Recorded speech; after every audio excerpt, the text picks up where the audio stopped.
Salut à tous, aujourd'hui on se retrouve avec Clément qui a gagné le dernier tournoi local à TCG Caen. Félicitations à toi Clément, qu'est-ce que tu nous joues aujourd'hui? Eh bien, Zoro. Ça marche. Est-ce que tu peux nous en dire un peu plus sur tes match-ups? Ouais, bien sûr, au premier match, j'ai rencontré un Kinemon. Deuxième match, j'ai rencontré un Zoro en face à face. Et sans être très original, mon troisième et quatrième match a été contre des Kinemon aussi. Donc Ça full marche. vert, sachant que c'est le match pour moi qui, à la base, va me poser le plus de problèmes. Donc je suis D'accord. extrêmement satisfait, outre la victoire évidemment, et l'ambiance, parce qu'on a passé un excellent moment, d'avoir réussi à battre mes trois adversaires verts. Ça marche. Et qu'est-ce qui fait que Kinemon ça te pose des difficultés quand tu joues Zoro? Bah, la sortie qui régale, c'est-à-dire comme t'aimes bien ouvrir quand t'es Zoro, tu poses ton petit tour 1 qui va bien, mais tu te prends Okiku, Into, Yamato potentiellement directement. Donc ça c'est très puissant et ça peut vite faire basculer la partie dans le sens du vert et c'est dur de revenir après, quoi. Et inversement, s'ils n'ont pas la sortie qui régale, c'est sûr que là tu prends un avantage certain. Ça marche. Vas-y, on passe à la liste. Ouais, bien sûr. Donc, Zoro, c'est parti. Alors, rien de très original. Nami, qui permet de tuto, qui est une des meilleures cartes du jeu, tout simplement. x4 exemplaires. Alors, une nouvelle carte, Makino, OP2, x4, qui est aussi trop forte. Je crois que c'est une expression que je vais utiliser souvent avec le deck, hein, parce que je suis aussi conscient que le deck en lui-même est très fort. Makino, donc, qui est très, on va dire, qui a une polyvalence, voilà, c'est le mot que je cherchais, aussi bien en attaque qu'en défense, un compte 2000, mais qui permet de faire l'équivalent de 3 dons pour 1, donc j'ai envie de dire c'est juste magique, en 4 exemplaires, à intégrer dans toutes les listes. Ensuite, Sunicune, que je joue, qui est une carte promo, que je vous invite vraiment à essayer d'obtenir, qui est un tour 1 excellent, parce que vous le posez tour 1, et dès le deuxième tour, vous pouvez mettre un Brook par exemple dessus, et ça attaque à 5000 sans booster, sans avoir besoin du boost leader, donc c'est toujours intéressant, ça met une présence, c'est Stroat, c'est une carte que j'adore.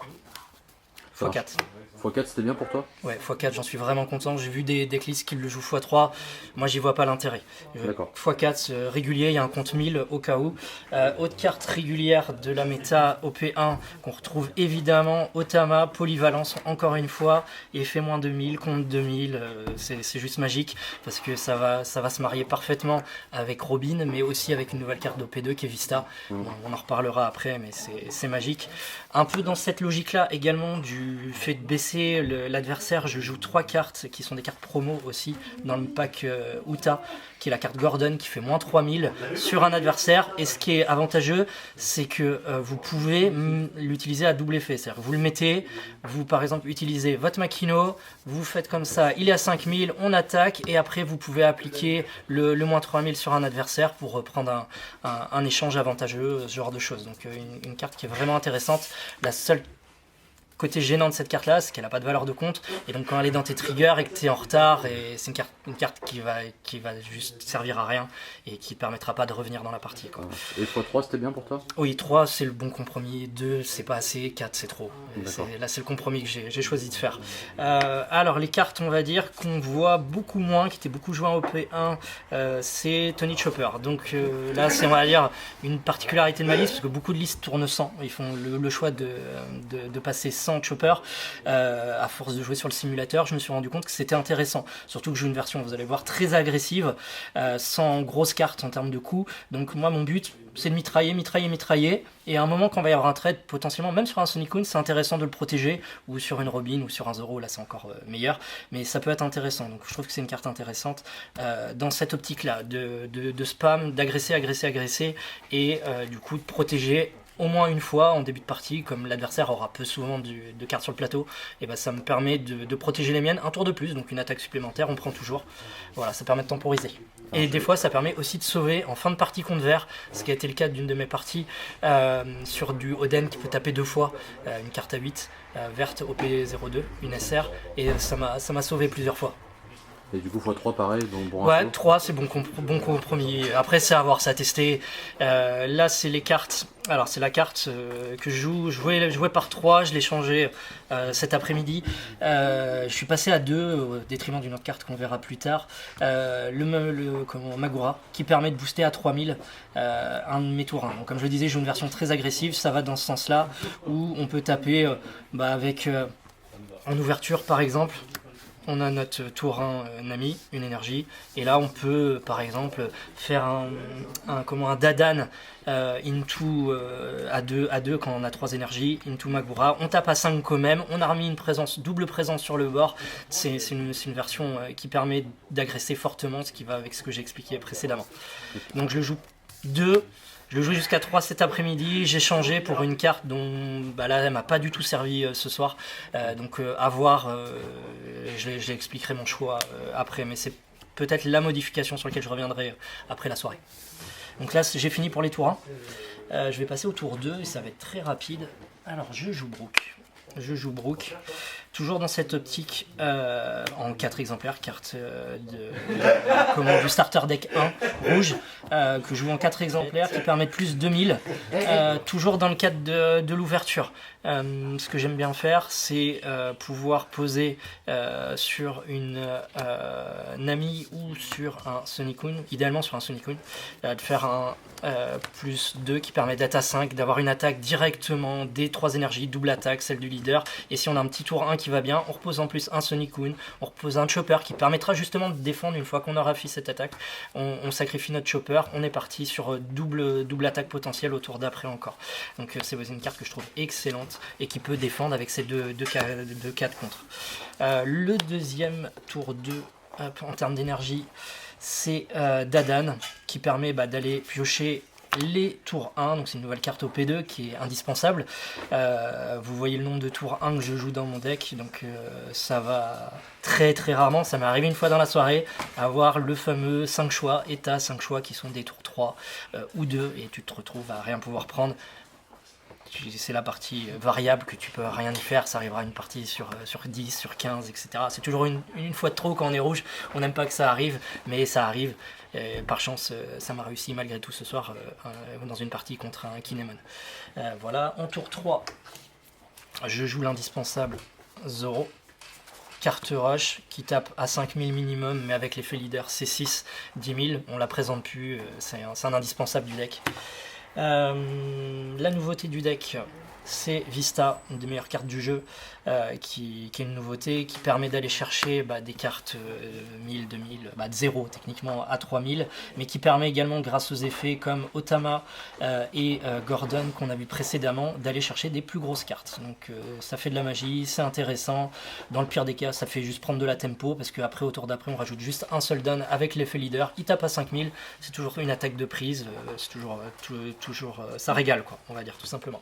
Le tour 3 que je joue ensuite, ça va être Nico Robin, que j'ai enlevé. J'ai joué 4 en OP1, 4 Nico Robin. Maintenant avec l'arrivée de Vista, j'en joue 3. Ça me paraît suffisant en termes d'organisation et de gameplay. J'en suis satisfait de ce changement-là, d'être passé de 4 à 3. Je sais qu'il y a des listes qui en jouent 4. Certaines qui tentent 2.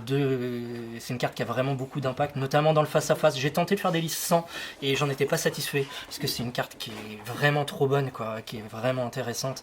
Et si l'adversaire la gère pas, quand tu joues contre rouge par exemple, ou contre l'eau idéalement, c'est une carte qui régale, qui fait la partie à elle toute seule, donc c'est une carte extrêmement intéressante. Alors la carte que je jouais ensuite, qui est en OP1, qui est la carte que j'ai changée contre Dadan, contre Magura, pardon, que j'ai joué en 3, c'est un Monkey D. Luffy Rush. Alors c'est une carte que je jouais en 3 exemplaires dans la méta précédente. J'ai réduit parce que j'ai fait un plan de jeu qui est hyper agressif, où je m'attraque l'adversaire et j'essaye de lui faire cracher ses contre, ou de le tuer tout simplement quand c'est des 4 points de vie. Voilà, donc c'est la carte que je modulerai au niveau de ma liste. Alors j'ai fait le choix de ne pas jouer Barbe Blanche. J'ai tenté sur le simulateur, c'est toujours intéressant, ça fait des parties sympas, mais dans mon optique d'agresser, et c'est Barbe Blanche en rouge contre rouge.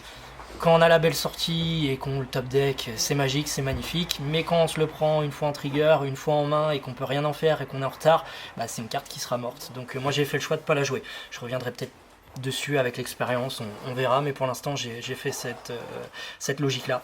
Donc limite le regret, c'est de l'avoir intégré au profit du Magura, dans mon optique toujours d'agresser, mais bon, c'est une carte qui peut sauver une partie en fin de game, tout simplement. Donc ça c'est mon choix qu'on peut facilement moduler dans la partie.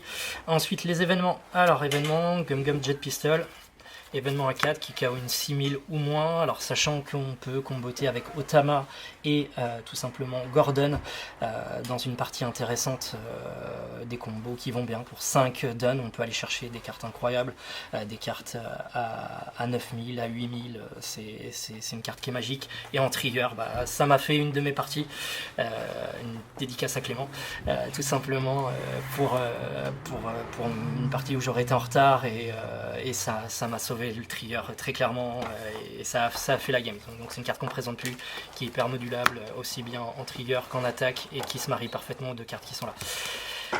Ensuite, là, on va dire que c'est ma carte signature que j'adore, toujours dans cette optique logique d'agression, c'est Diable Jambe. Je le joue x2, beaucoup de listes ne la jouent pas du tout, j'entends même des personnes dire que c'est une mauvaise carte. Moi, c'est une carte qui me fait gagner tellement de parties que je pourrais jamais dire que c'est une mauvaise carte. C'est une carte que je trouve extrêmement intéressante, que ce soit dans cette logique d'agression, ou que ça soit par son trigger inattendu, qui peut dégager un petit bloqueur en début de partie, où la logique de la partie peut encore décider. Donc ça peut sauver des games, et le nombre de parties que j'ai gagnées grâce à cette carte sont vraiment significatives depuis la sortie du jeu. Donc moi, c'est ma petite carte signature que j'adore. Je sais que dans les modifications, en gros, clairement, ce qui saute, c'est les jambes, que peu de gens jouent, et qu'à la place des choppers, les gens préfèrent une version beaucoup plus agressive, lourde, pardon, à l'inverse, justement, pas du tout agressive, avec moustache, avec barbe blanche, qui passe à 9. Donc le différentiel entre une carte à 9 et une carte à 1, c'est le grand écart. Et j'ai fait ce choix-là, et ce soir ça m'a bien réussi, donc j'en suis content. Pour conclure, je dirais tout d'abord un grand merci à toute l'équipe de l'association. C'est un plaisir de participer, que ça soit pour gagner, parce qu'il y a eu des tournois ce soir, ça me réussit, mais j'ai eu des tournois où ça n'a pas du tout marché, et c'est pas grave, parce que le principal, c'est de passer un super moment avec les potes. Et l'association arrête pas de bouger, donc ce que je dirais, c'est un grand merci à l'équipe de direction, que ce soit Valentin qui m'a accueilli il y a quelques semaines, que ce soit Ismaël, Sam, et tous les joueurs de l'association. C'est un plaisir de jouer avec tout le monde. Donc j'invite tout le monde à faire comme moi, pas être timide, venir, qu'on ait 15 ans ou qu'on ait 40 comme moi, vous pouvez venir, tout le monde sera le bienvenu. Donc voilà, c'est le petit coup de cœur et le coup de pouce que je dirais à tout le monde, sachant que les moyens de la sauce, je spoil pas, mais là c'est en train de push, ça fait plaisir. Donc un grand merci à tous. Merci à toi pour les shoutouts, et on se retrouve bientôt pour une prochaine vidéo.